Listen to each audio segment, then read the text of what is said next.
warahmatullahi wabarakatuh. Selamat siang pemirsa Tasik TV. Kembali lagi bersama saya Nia Fahira di acara kesayangan kita Bisik, Bincang-bincang asik. Dan tentunya setiap segmen kita akan mempunyai narasumber dan juga tema yang amat sangat menarik. Dan untuk kali ini kita kedatangan dua narasumber cantik kita. Kita langsung sapa ya. Di sini sudah ada Ibu Hajah Neng Madinah Ruhiyat atau kita kenal sebagai Bunda Neng, sebagai anggota Komisi 5 DPRD Provinsi Jawa Barat dari fraksi P3. Assalamualaikum Bunda. Waalaikumsalam. Gimana nih kabarnya? Alhamdulillah, tetap semangat. Tetap semangat meskipun jadwal padat merayap ya Bunda ya. Betul sekali. Oke, untuk narasumber kedua kita kedatangan Ibu Hajah Neneng Nurlaila MPDI sebagai pengurus MKKS atau Musyawarah Kerja Kepala Sekolah Kabupaten Tasikmalaya. Selamat siang Ibu Hajah. Assalamualaikum. Waalaikumsalam warahmatullahi wabarakatuh. Siang. Sehat juga dan semangat. Alhamdulillah, pastinya ya. semangat. Oke. Dan baik untuk pemirsa Tasik TV dimanapun Anda berada, untuk kali ini kita akan mengambil tema sketsa kebangsaan. Betul ya Bunda ya? Iya betul. Oke, jadi sudah siap ya? Kita Insya akan Allah. kupas habis seperti apa sketsa kebangsaan dan bagaimana cara penerapannya di kehidupan sehari-hari. Betul. Baik pemirsa, jangan kemana-mana, tetap stay tune di sini di acara Bisik Bincang-bincang Asik di Tasik TV. Oke, kembali masih di Bisik Bincang-bincang Asik bersama saya Nia Fahira dan dua narasumber kita yang sudah stay di sini, dan kita akan langsung ke Bunda Neng. Bunda, ini kita masih bertanya-tanya dulu nih tentang sketsa kebangsaan. Apa itu sketsa kebangsaan Bunda? Ya, sketsa kebangsaan bagi kita warga negara Indonesia merupakan menggambarkan bagaimana bangsa kita ini. Seperti apa warga Indonesia ya Bunda ya? Ya, warga Indonesia adalah warga yang berbagai latar belakang, Betul bermacam corak adat istiadat, berbagai bahasa, dan karakter yang berbeda antara suku Jawa, Sumatera, Papua gitu. Tetapi bagian dari satu kesatuan yaitu Republik Indonesia. Betul sekali. Jadi untuk sekarang sosialisasi tentang sketsa kebangsaan. Bunda sendiri sudah kemana aja nih untuk mensosialisasikan sketsa kebangsaan ini? Kita tugasnya sesuai dengan daerah pemilihan masing-masing. Jadi saya merupakan bagian dari Dapil 14, yaitu Kota Tasik dan Kabupaten Tasik. Tentu selama ini setelah pandemi usai, nah ini kita tiap bulan ditugaskan untuk memberikan sosialisasi mengenai sketsa kebangsaan atau 4 pilar gitu ya. 4 pilar. Ya, apa saja pilar itu Bunda 4 pilar ini? 4 pilar ini kalau kita lihat gitu, pilar yang namanya pilar itu kan seperti tiang ya Bunda? Iya, tiang. Betul. Jadi kalau 4 ini kokoh gitu, terbentuk, tentu bangunan bisa berdiri dengan luar biasa gitu ya, kuat gitu. Tetapi kalau salah satu dari 4 pilar ini gitu tidak ada, nah ini juga merupakan sebuah yang akan mengakibatkan bangsa ini mungkin menjadi goyang. Ya, salah satunya goyang, oleng gitu ya. Kalau kapal gitu ya, mungkin tidak akan terkendali gitu ya. Makanya 4 pilar yang kita maksud di sini yaitu pertama Pancasila, yang kedua Undang-Undang Dasar, yang ketiga NKRI, yang keempat Bhinneka Tunggal Ika. Pancasila sebagai ideologi negara, kemudian Undang-Undang Dasar sebagai konstitusi negara Republik Indonesia, dan Negara Kesatuan Republik Indonesia ini bagian dari kehidupan kita berbangsa bernegara. Kemudian Bhinneka Tunggal Ika dengan latar belakang bermacam-macam, tetapi kita satu tujuan, yaitu bersatu kita teguh, bercerai kita runtuh. Bukan bercerai kawin lagi ya Bunda ya? Bukan. Jangan ini Kang Usep kan enggak ya? Iya, jadi pastinya untuk Indonesia tetap nomor 1 NKRI ya Bunda ya? Iya, betul sekali gitu. Tapi 4 pilar ini berkesinambungan 4-4-nya? Iya, harus merupakan salah satu yang tidak bisa terpisahkan. Oke. Iya. Ya, sesaat lagi Bunda, kita akan kembali lagi dengan bahasan yang lebih menarik tentang sketsa kebangsaan. Jangan kemana-mana untuk pemirsa Tasik TV, tetap stay tune di Bisik Bincang-Bincang Asik. Kembali lagi di Tasik TV dan masih di acara kesayangan kita, Bincang-Bincang Asik Bisik. Dan kita masih berada di sketsa kebangsaan bersama dua narasumber spesial kita. Oke Bunda Neng, masih semangat ya? Tentu. Tentu. Harus. Harus ya. Oke, sketsa kebangsaan, potret dari bangsa Indonesia. Yeah. Meskipun 2 tahun sempat terhenti karena pandemi berbagai macam kegiatan. Nah, apa perbedaannya sketsa kebangsaan sebelum masa pandemi, pada saat pandemi dan setelah masa pandemi? Sesuai dengan tata tertib DPRD tentu beda-beda ya. Ketika sebelum pandemi kita itu masih 3 bulan sekali untuk sosialisasi sketsa kebangsaan ini. Kemudian ketika pandemi kita kan pernah lockdown gitu. Ini semua kegiatan terhenti vakum. Nah dilanjutkan ketika perkembangan pandemi sudah mulai bisa ya beradaptasi kita dengan lingkungan gitu. Bagaimana kita kesadaran untuk menghindari pandemi ini. Nah itu dimulai kembali. Dan kita alhamdulillah diberi kesempatan nih di DPRD ini untuk 1 bulan sekali terjun ke lapangan memberikan pemahaman-pemahaman tentang sketsa kebangsaan. Dan alhamdulillah dari berbagai kalangan kita masuk gitu ya. Dari siswa SMA, SMP, mahasiswa, kemudian berbagai komunitas pemuda, ibu-ibu gitu. Kita semua masuk ke segmen itu karena bagaimanapun kelemahan-kelemahan itu ada di semua segmen.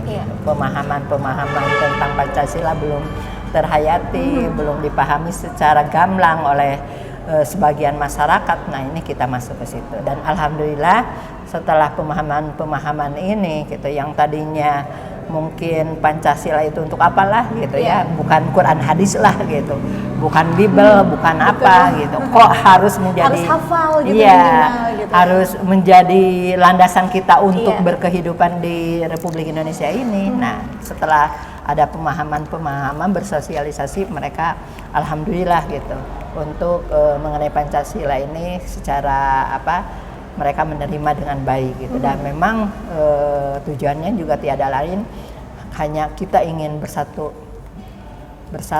hidup nyaman, aman, damai gitu ya. Untuk hambatannya Bunda, sosialisasi antara ke ibu-ibu, mahasiswa dan siswa biasanya berbeda. Nah hambatannya masing-masing itu seperti apa gitu. Bunda? Kalau ke mahasiswa itu kita lebih banyak kepada diskusi gitu. Bagaimana sharing tentang ya, kebinekaan, bagaimana tentang Undang-Undang Dasar, kemudian bagaimana tentang Pancasila. Tetapi kalau ibu-ibu kita yang lebih gamblang menjelaskan gitu ya, dan mereka paham gitu. Jadi bedanya itu. Jadi banyak interaksi kalau sama anak-anak mahasiswa gitu. Betul. Lebih demokratis ya Bunda ya. Kalau betul ibu-ibu sekali. Jadi mereka punya pola pandang yang berbeda-beda gitu. Mereka itu, tetapi ketika kita harus menyamakan persepsi tujuan gitu untuk Indonesia yang penuh aman damai ini, mereka paham. Oke, untuk kesiswaan di sini sudah hadir Ibu Hajah Neneng Nurlaila MPDI dari pengurus MKKS Kabupaten Tasikmalaya. Kita langsung ya ke Ibu Neneng. Ibu, gimana nih untuk sosialisasi sketsa kebangsaannya? Kalau misalkan rundingan dengan kepala sekolah, seperti apa programnya Bu? Kalau di MKKS baik itu negeri swasta sama mengerucut dari aturan pemerintah. Juga itu dilaksanakan menjadikan mata pelajaran di sekolah, yaitu PPKN. Betul. Kemudian untuk pembiasaan kewajiban melaksanakan hal itu supaya siswanya mengerti dan kuat pada dirinya, yaitu dilaksanakan pada upacara. Upacara, betul sekali. Setidaknya anak-anak kalau melaksanakan upacara itu mencintai semua. Misalkan bendera merah putih, Iya. Pancasila, UUD, betul. bahkan di sekolah itu melaksanakan lomba menalar UUD gitu, Undang-Undang Dasar. Bahkan siswa itu hafal.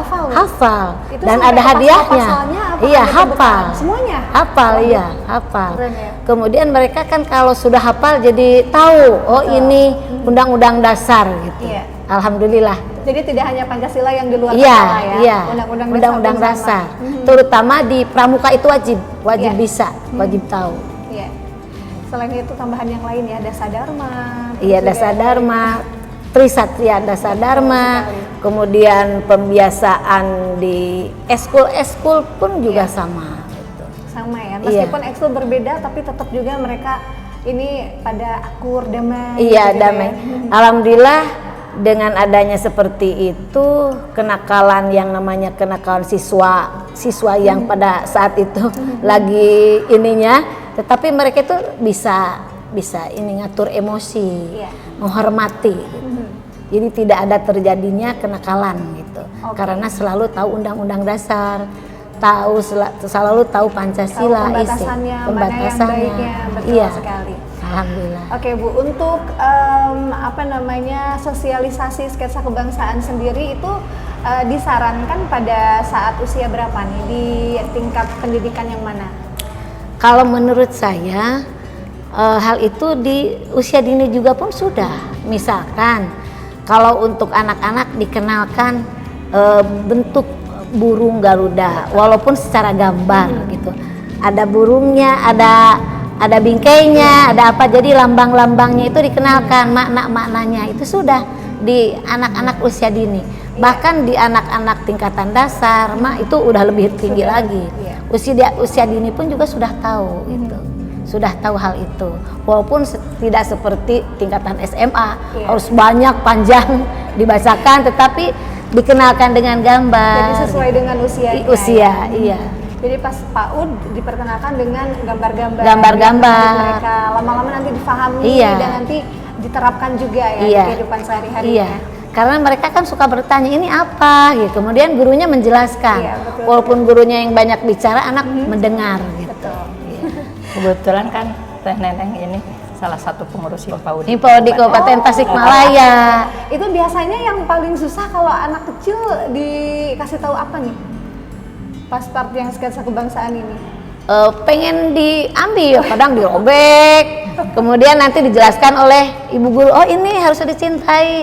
Nah mereka itu rasa ingin tahunya Lebih tinggi, tinggi. ya. Oh ini apa? Bahkan mereka itu bertanya itu lebih dari nalar kita gitu. Iya. Mereka itu. Yang kebingungan ibu gurunya. Ibu gurunya, saya jawab apa nih? Jadi harus baca buku lagi gurunya.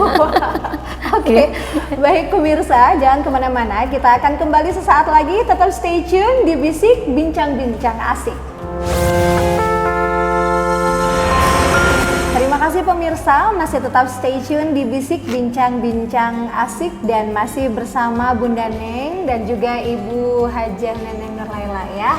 Waduh, tambah semangat nih tambah ini ya. Iya dong. Iya dong. Oke, Bunda, ini untuk sketsa kebangsaan ini adalah memang ada program dari pemerintahan provinsi ya Bunda ya. Iya, Itu betul. sedari kapan Bunda untuk program sosialisasinya sendiri? Kalau kita melihat runtut kenapa sosialisasi ini mulai dari DPR RI, kemudian di DPRD Provinsi Jawa Barat dan kemudian di kabupaten gitu, kabupaten kota gitu. Jadi ketika kita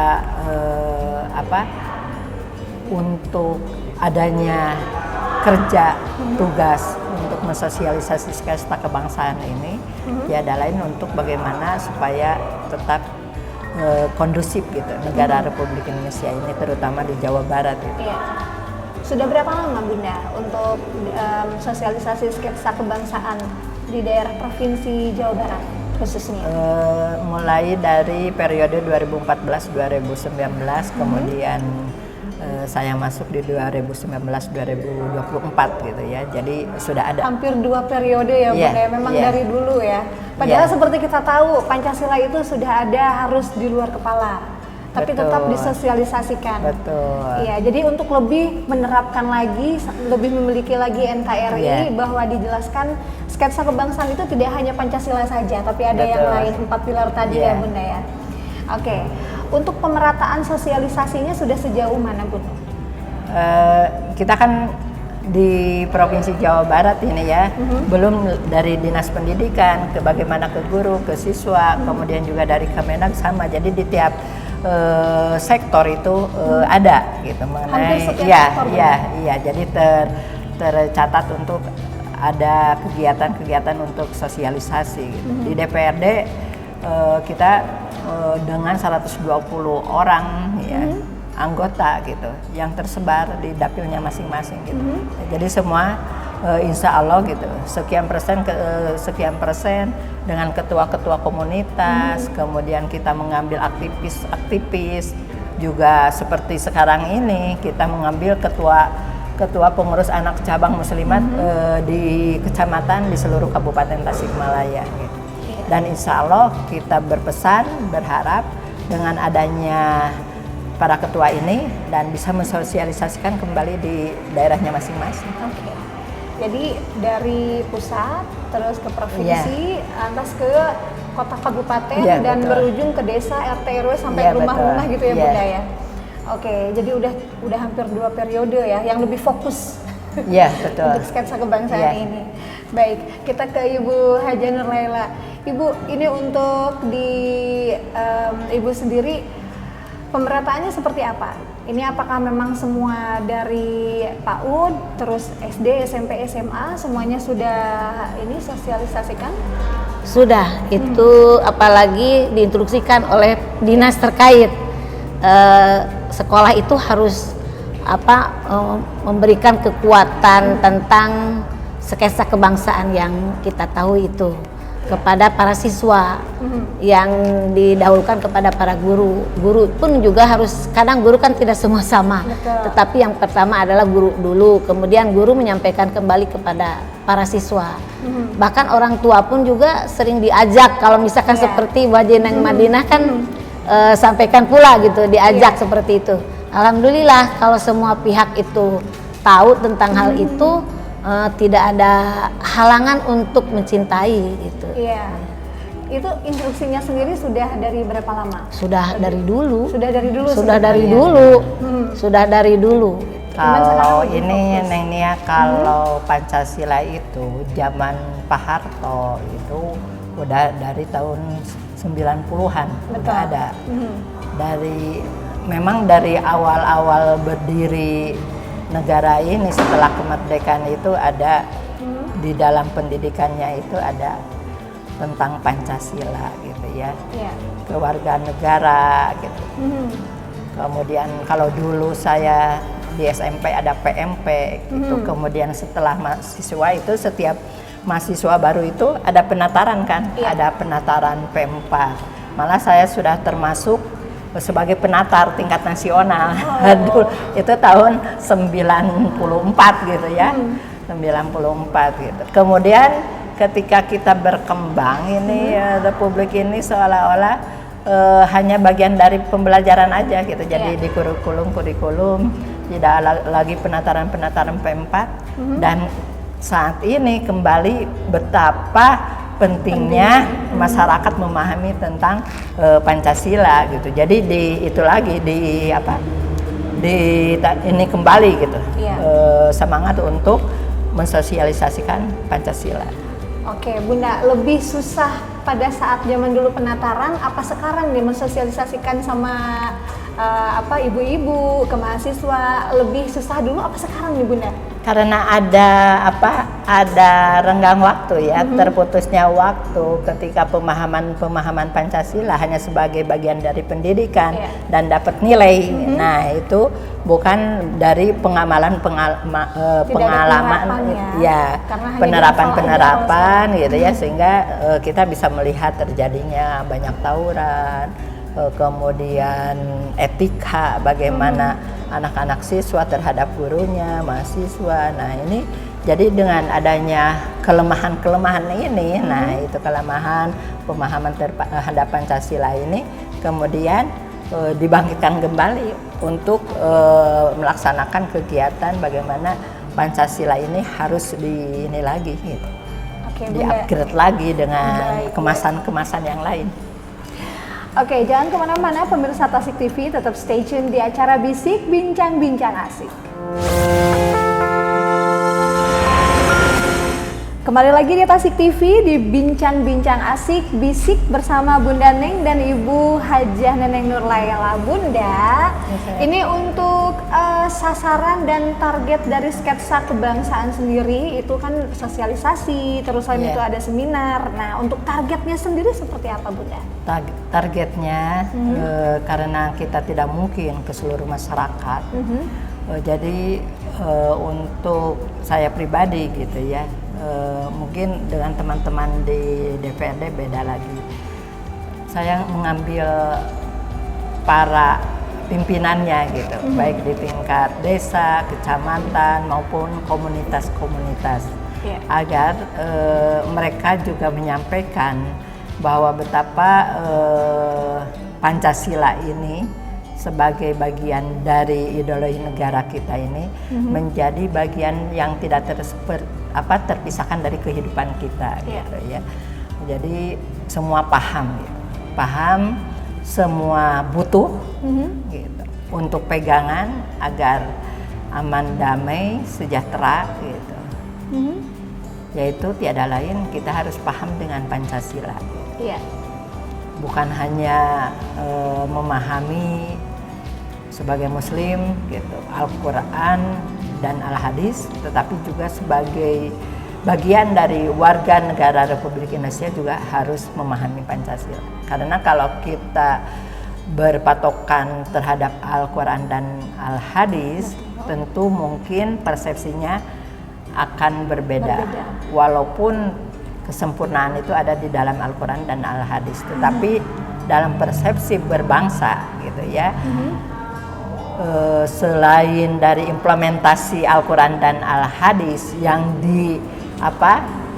dijabarkan oleh Pancasila gitu. Jadi sebenarnya Pancasila itu kan yang bikin, yang menyusun itu kan para ulama, para mujahid, ya, para pahlawan yang luar biasa sehingga bisa kita merdeka itu, mereka itu yaitu bagian dari yang tidak terpisahkan untuk kepentingan bangsa Indonesia sendiri. Dari para alim ulama gitu, dari 67 orang yang membentuk BPUPKI kemudian menyusun Pancasila sampai undang-undang itu kan hampir 80% para ulama gitu ya. Jadi kalau melihat gitu dari ada Piagam Jakarta, kemudian dari ada toleransinya para ulama untuk non-muslim, dihapuskannya 3 kata di Piagam Jakarta dan tetap menjadi Pancasila itu kan bukan main-main Pancasila itu gitu. Oke, Bunda, untuk contoh sketsa kebangsaan dalam kehidupan sehari-hari seperti apa biasanya? Untuk sehari-hari mungkin di sekitar kita gitu ya. Kalau perkampungan belum begitu kompleks gitu ya. Karena satu suku, satu bahasa misalnya ya, kemudian satu agama. Beda dengan di kota-kota besar gitu ya, yang sangat kompleks dengan berbagai latar yang berbeda gitu ya. Jadi misalnya Kota Bandung gitu, Kota Bandung dan sekitarnya itu sudah kompleks gitu ya, berbagai macam gitu. Jadi provinsi kedua setelah DKI gitu, multirasnya itu luar biasa gitu. Betul sekali. Iya, jadi ketika kita melaksanakan untuk mempersatukannya yaitu Pancasila gitu. Dan salah satunya untuk komunikasi adalah bahasa Indonesia. Iya, betul gitu. Berbagai macam suku tetap berkomunikasinya bahasa Indonesia. Bahasa Indonesia, betul. Oke, kita beralih ke Ibu Hajah Neneng, gimana target sosialisasi sketsa kebangsaan di sekolah? Untuk target terutama bagi guru meyakinkan, untuk selalu meyakinkan kepada siswa dan siswa pun juga diyakinkan oleh guru. Kemudian dengan target siswa itu mencintai, mengamalkan Undang-Undang Dasar 45 dan Pancasila, Iya. sehingga mereka itu menjadi suri tauladan bagi semua, tidak melaksanakan hal-hal yang tidak diharapkan oleh semua pihak karena sudah tahu tentang isi Undang-Undang Dasar dan Pancasila. Insya Allah apabila mereka sudah seperti itu, target kita sebagai negara, sebagai bangsa, anak-anak tidak akan ada yang tidak diharapkan oleh semuanya. Seperti tadi Bunda Ning bilang ya, kalau misalkan di daerah kecil seperti kita masih sama sukunya. Nah, untuk di kota besar, penerapan sketsa kebangsaan ini dari Dinas Pendidikan seperti apa? Kalau di daerah, di kota itu sangat sulit karena situasi lingkungan tidak seperti di perkampungan. Betul. Kalau perkampungan itu untuk diajak berkumpul atau menerima ilmu itu gampang gitu. Kalau karena sudah individu-individu, tetapi di sekolah dikuatkan kembali gitu. Karena kalau di sekolah ada guru, ada kepala, insya Allah si anak-anak itu akan panut terhadap bapak ibu guru, terhadap sekolah gitu. Makanya dikuatkan itu terutama di upacara gitu. Jadi upacara hari Senin itu wajib anak-anak untuk mengikuti supaya lebih kuat gitu. Karena di upacara itu sampai gitu tentang sketsa kebangsaan itu sampai kepada anak-anak gitu. Dari mulai sampai selesai gitu. Ini semasa pandemi itu kan tidak ada upacara. Nah, itu bagaimana mensosialisasikannya ke para muridnya ini tentang sketsa kebangsaan? Iya.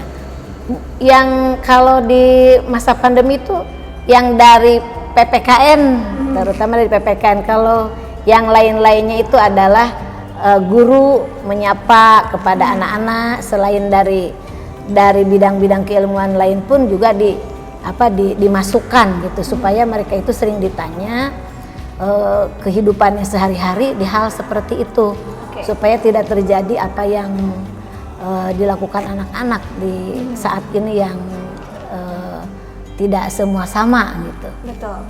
Oke, terima kasih Bunda Lela. Jangan kemana-mana, pemirsa Tasik TV, tetap stay di sini. Kita akan kembali di Bisik Bincang-Bincang Asik. Oke, masih di Bisik Bincang-Bincang Asik bersama dua narasumber kita, dan sekarang kita sudah ke segmen terakhir di acara Bisik. Kita langsung ke Bunda Ning nih. Harapannya Bunda seperti apa di masa sekarang di new normal untuk sketsa kebangsaan? Silahkan Bunda. Harapan kami setelah mendapatkan pengertian, pemahaman, gitu, masyarakat itu bisa lebih mengamalkan kembali. Baik mengamalkan dari berbagai kehidupan gitu ya, kemudian bersosialisasi, kemudian bermasyarakat. Nah, ini bisa diamalkan gitu.